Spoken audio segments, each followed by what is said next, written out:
thank you very much for doing this. And I hope I've been spending the whole day reading everything I could find about you. You know, your childhood, nothing bad. No. But I wanted to ask interesting questions because by now I'm sure you've been having to answer so many of the questions so many times. Since Sundance. Yeah, I bet you're just sick of it. So hopefully these will be a little more interesting. So, okay. To begin with, where were you born and raised? What kind of a kid were you growing up? And looking back at your childhood, was it a happy time? Do you miss it? Are you happy to be done with it? People have different answers. I was born in Brooklyn, raised in Harlem. The kind of kid I had a little too much mouth. And I was a worrier, so I was always kind of in my head and completely a catastrophic thinker. Now I wish I had relaxed more as a kid. I don't know if I'd go back and do it again. I think I would because I had so much opportunity for fun that I didn't take as a kid. Preferably I'd go back to the age of 8 because it was awesome being 8.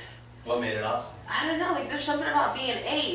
You're not double digits yet, right. But you're grown enough to know better than to eat your boogers and pace. 8 was awesome. I think 8 is like the 3rd grade or something. Yeah, around the there. 3rd or 4th grade or something. Yeah, 8 was awesome. Awesome. Well, one of the things I learned today is that your mother's a pretty neat lady, a pretty kind of a character herself, right? And I hope you could tell me who she is, what she does, and how she's shaped who you are, because I think it's got to have impacted you in some ways. I guess anybody's mother does. Yeah. My mom's an entertainer and a singer, and I wanted to stay far away from that because I've never, I guess I'm stubborn. I don't like the idea of following in my parents' footsteps. I never have. And I guess my mother has shaped me just as much as anyone else's mother has shaped her. I have a lot of her personality. Yeah. A lot of her pluses and her minuses.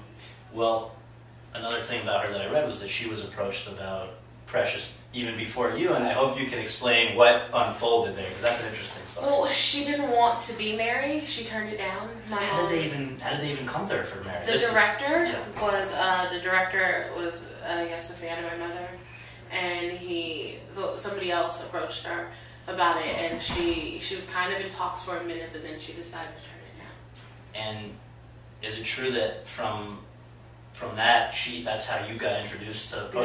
No? No, it is how she got me to read the book. That's what I mean, yeah. And she suggested that I audition for the role of Precious, and I said no. And it wasn't until 4 years later that I guess she did kind of encourage me, but her encouragement didn't work because I don't listen to my mother.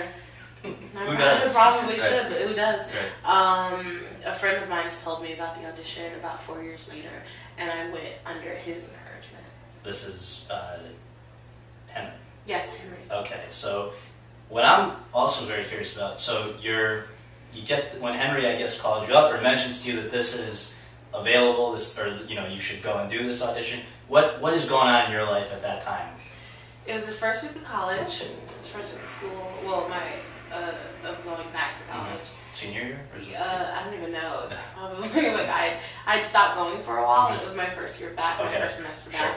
And so I really had no idea where I was. It was like the first week back, and I didn't want to do it. I felt like I was just getting to a schedule, and I was just getting my feet kind of planted in my life.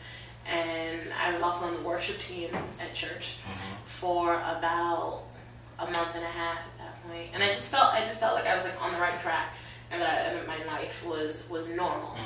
And then I thought going to the audition would throw it for a loop and take it out of normalcy, and I didn't want to do that. And partly because it's a Monday, right? Yeah. So you would have had to miss. Yeah, I would have had to miss my class in order to go, and so I did. And you were also working at the time to get through college, right? You were. Yeah. What was that? What were you doing? I was just a receptionist. So, in your wildest imagination, I guess to go in for an audition, you have to do some preparation, right? You had to really know your... I guess. Well, I read the book. Yeah. I read the book 4 years ago, and I wasn't about to read the book over, again, in the matter of a day. Although I could have. It's not a very long book at all. I was just super lazy. And so I didn't. what I did do is I reread the first page, and just so I can kind of hear what I thought her voice sounded like. And that's all the preparation I did to go to the audition. And had you ever, I think this is one of the questions you've been asked a million times, but I'm curious, had you ever acted before? Or just, certainly not in film, we know, but had you done stuff?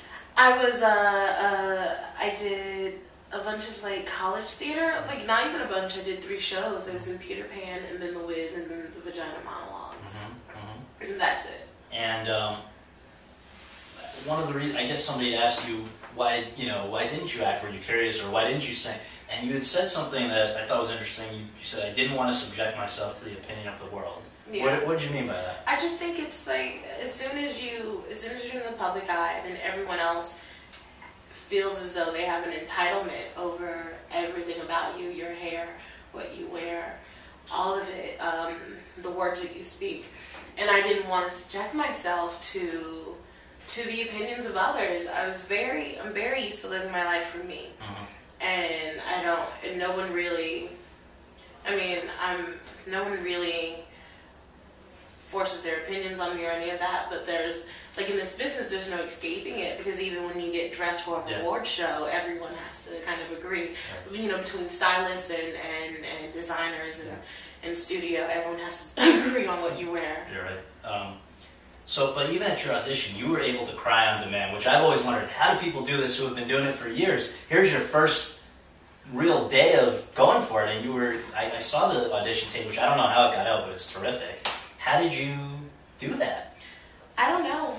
I really don't. I think that when I had to take on this character, I stepped out of myself, and I was in her body, and I was in her mind, and I was in her emotions. And when she felt like crying, or whether or not she felt, when it was time to cry, I did. And I don't know how I get there. There's nothing I do. I don't imagine anyone dead or anything like that. I don't do anything creepy. I just let myself go.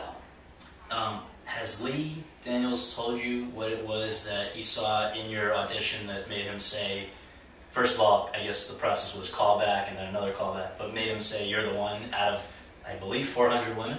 Yeah, I did an audition. The next day was a callback, and the next day I got the role without another audition. Wow. And I think what really solidified for him the fact that I was a girl was he watched the audition, and then he met me, and I was completely different than what he saw in the audition tape. And I think, those other girls, some of them were precious, and he didn't want to exploit those girls by making them take on the role of Precious. And so with me, I was different. Is it fair to say you're closer to the fantasy sequence Precious than to the everyday Precious? Much closer. Yeah. Very fair to say. Okay. I've read again about so many of these physical changes that you did to yourself to become Precious each time, every day, I guess. And I hope if I just mention like a couple of them, you could say a little bit what you changed, what you did. First of all, your voice is not the same as Precious's. No. What happened there? I speak with a very high accent, some would say Valley Girl, to which I'd be offended by. I deepened my voice, and I took on the accent of girls that I grew up with. I'm going to just quote you something you said. You had said also you took on a black scent? Yeah, it's called a black scent. Yeah. I've never had one, and there's nothing wrong with a black scent. No. Everyone I've ever known has had one, but I've always been made fun of for not having it, and so in turn I would make fun of those people who were making fun of me, and so I've always been able to channel it. Absolutely. Well, the walk. That's not your walk, is it? No. Well, to be fair, I had on a pregnancy pad a lot, which was it's like a leotardish type of thing, and that's not comfortable to walk in. And also, she was super pregnant at the time, and so I just I took on the walk of a pregnant woman. They kind of walk like a duck. Yeah. Well, I was going to ask about that pregnancy padding. That can't be fun to walk around. Do you know how much additional weight that is to have to carry? I don't know. It actually wasn't. It wasn't like made in a factory or anything like that. The costume department actually like took like sewed a pillow onto it, Really? so it wasn't extra heavy at Yeah. all. It was uncomfortable, but